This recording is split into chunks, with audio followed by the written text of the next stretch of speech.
Samuel Carter was 28 when he first considered the idea of ordering a bride through an agency. His farm in Montana was vast but silent, acres of wheat stretching toward the horizon, broken only by the sound of wind brushing the grass or cattle moving in the distance. He had inherited the land from his father, and while the soil kept him busy, it did not keep him company. Evenings felt long, nights even longer, and his only conversation was with the faithful dog that trailed him everywhere. He wanted more a voice in the house, someone to share meals, laughter, and life with. The idea of writing to an agency came from a fellow farmer in town. Mail-order brides had become an unusual but not unheard-of solution for lonely men across the western states. The agencies promised women who were willing to travel west for marriage in exchange for stability, safety, and a chance at a new life. Samuel thought about it carefully for months before finally sending a letter to a New York agency, his handwriting careful and formal. He described himself honestly, a farmer with steady income, a strong work ethic, and a quiet disposition.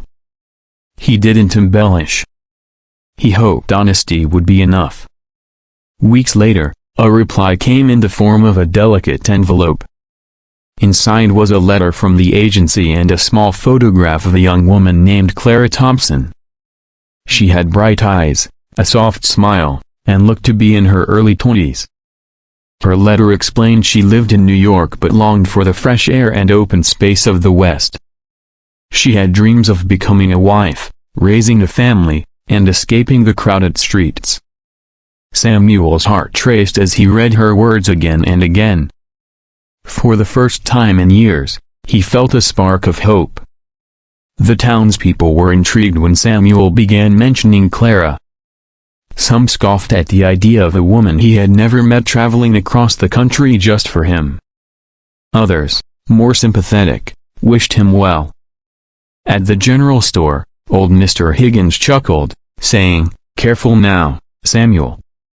City women don't always take kindly to the dust and dirt out here." Samuel only smiled and shrugged, keeping his hope tucked close to his chest. For him, the thought of Clara stepping off a train and into his life was enough to keep his heart light, even during the hardest days of work. Months passed, and Samuel waited at the station more often than he cared to admit. Each time a train pulled in, he watched the passengers carefully, hoping to see Clara's face. Each time, he was disappointed. The station master grew used to seeing him, tipping his hat with a look of pity. "Not today, Carter," he would mutter, and Samuel would force a smile, return home, and tell himself it was only a matter of time. After all, letters traveled slowly, and arrangements took effort. Surely, she would come soon. A year went by, and then another. Samuel continued writing letters to the agency, though fewer replies came. Clara's letters grew less frequent, but she always signed them with warmth, apologizing for delays and assuring him she would come when the time was right. She spoke of obligations, of a sick mother who depended on her, of hardships in the city that kept her from leaving. Samuel, patient by nature, understood. If anything, her honesty made him admire her more. A woman who put her family first was a woman of strong character, and that was something he valued deeply. The people of the town began to talk. By 1903, many whispered that Samuel's bride would never come. Some called him foolish, saying he was chasing a dream that had already died. Others pitied him for wasting his youth waiting for a woman who had surely forgotten him. Samuel bore their words quietly, never answering back. In his heart, he believed that a promise was a promise, and if Clara said she would come, then she would. He had no reason to doubt her, no reason to harden his heart with suspicion. He chose faith instead. The farm, in those years, became both his burden and his salvation. It was grueling work, dawn to dusk, but it kept him from despair. Samuel rebuilt fences, planted wheat, raised livestock, and repaired the roof when storms tore shingles away. Each task gave him purpose, each harvest reminded him that life, even in its harshness, could still yield something good. At night, he often sat by the fire with Clara's photograph in his hand, imagining her seated across from him, perhaps mending clothes or reading a book. He spoke aloud sometimes, telling her about his day. The dog would tilt its head at him, but Samuel felt less alone. As the years went on, Samuel grew older. His hair thickened with strands of gray, his hands calloused harder than leather.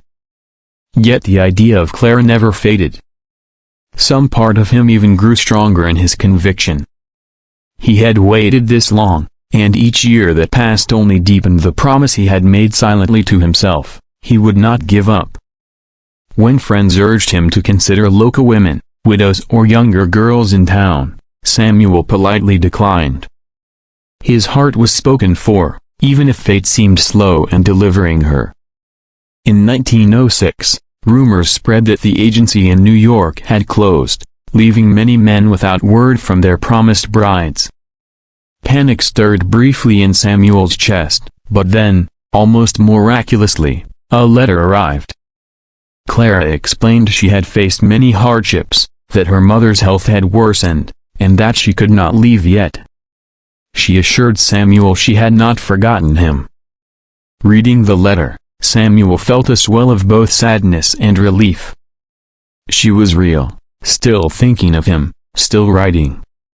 He folded the letter carefully, storing it with the others in a wooden box he kept locked in his desk. By 1907, his story had become something of a legend in town. People spoke of him with a mixture of mockery and admiration. Children at the school whispered about the farmer who waited for a ghost, and grown men shook their heads at his stubborn loyalty.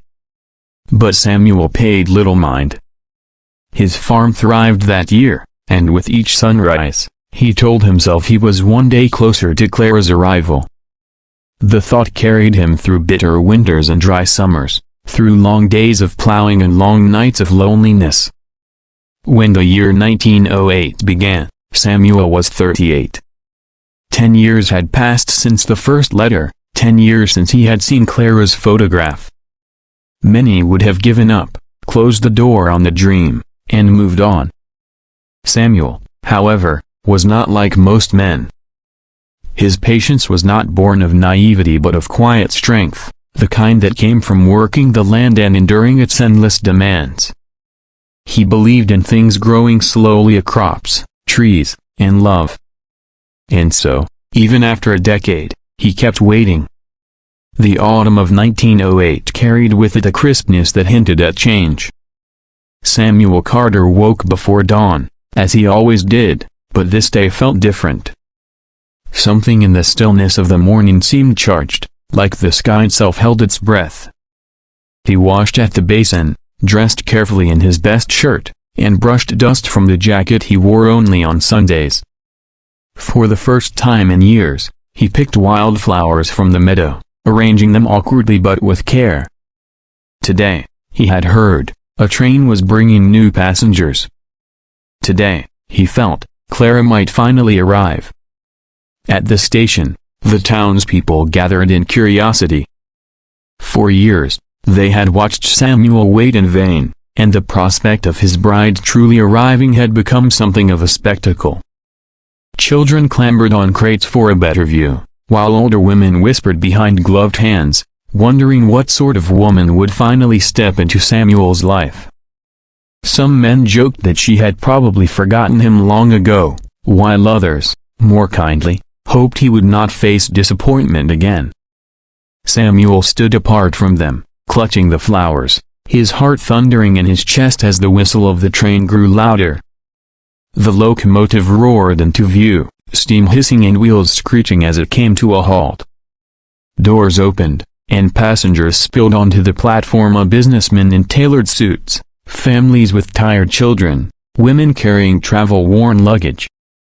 Samuel searched every face, holding his breath, scanning for the one he had imagined 1,000 times.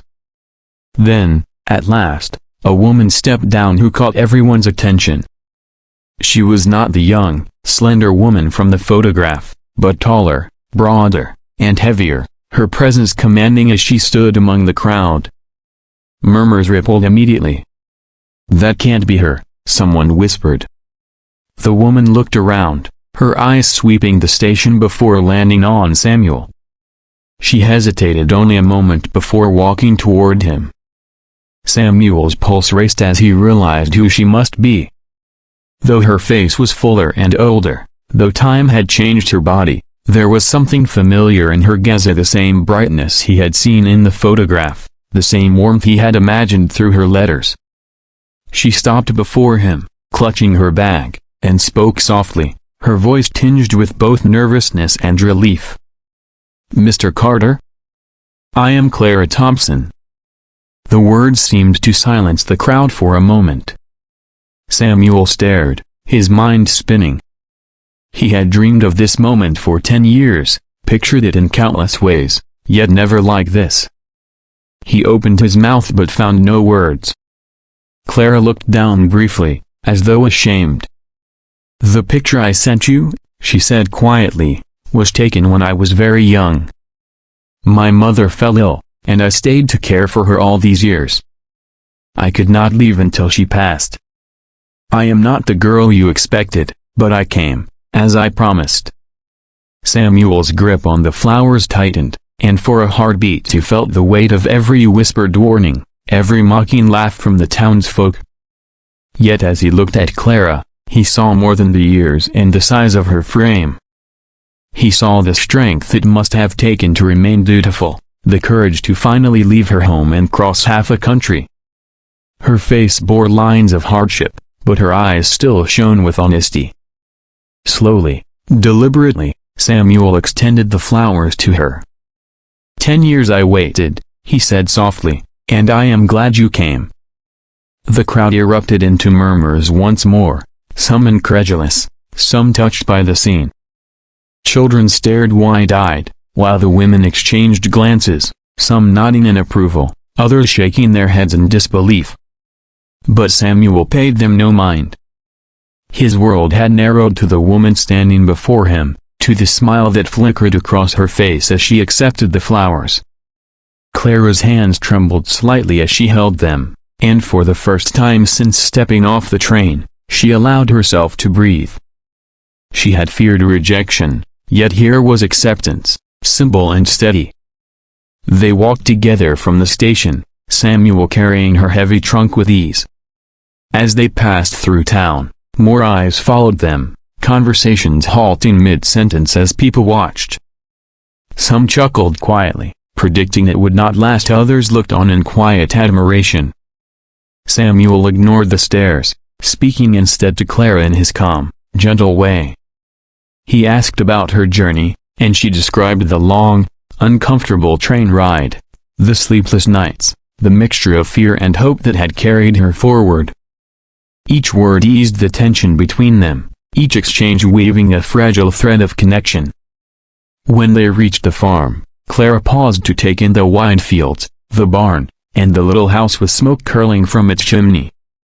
Her breath caught, not from disappointment but from wonder. The land stretched endlessly, far from the crowded streets of New York, and though it looked rugged, it also looked free. "It is beautiful," she whispered. Samuel, watching her expression, felt his chest swell with pride.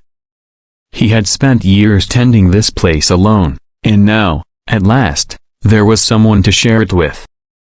For the first time, he believed it might truly become a home. Life did not immediately turn into a fairy tale. The first weeks tested them both. Clara struggled with the physical demands of farm life, unused to the chores and long days. Samuel, though patient, sometimes faltered in knowing how to comfort her. There were awkward silences, misunderstandings, and moments of doubt.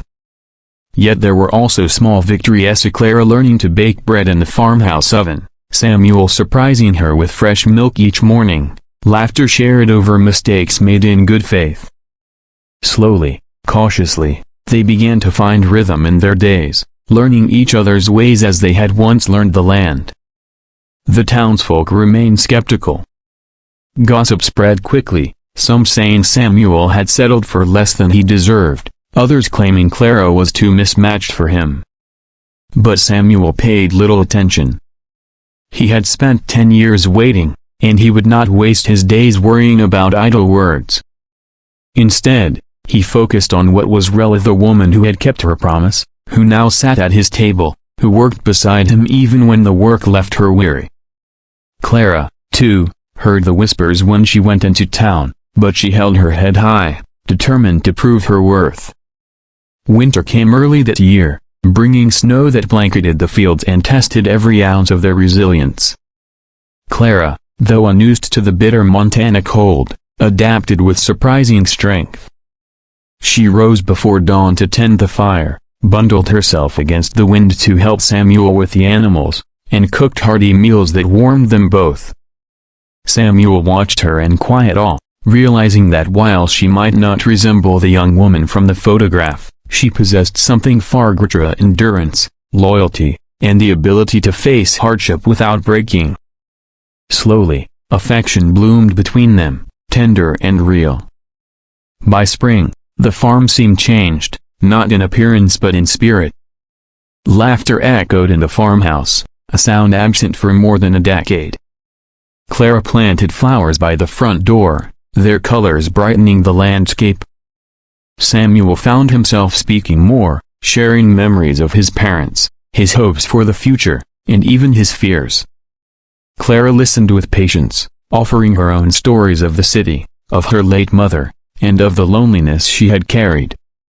In those conversations, trust deepened, binding them together in a way that no photograph or letter could have managed. As months turned into years, the town's skepticism softened. People began to see Clara not as the woman who failed to meet expectations but as a wife who stood by her husband, worked the land, and brought warmth into his life. Samuel and Clara were no longer the subject of mockery but of quiet respect. Their story became less about the 10 years of waiting and more about the strength found in keeping promises, even when the outcome was uncertain. In time, they were seen not as mismatched but as a pair who had endured what others might not have. For Samuel, the waiting years became a distant memory, not forgotten but transformed. He no longer looked at the photograph with longing, because he no longer needed to. Clara was there beside him, real and solid, far better than a faded image. For Clara, the fear of rejection melted into gratitude, for she had found not just a husband but a man who valued character over appearances, loyalty over illusions. Together, they built a life that was not perfect but was undeniably theirs, forged by patience, tested by hardship, and made strong by love.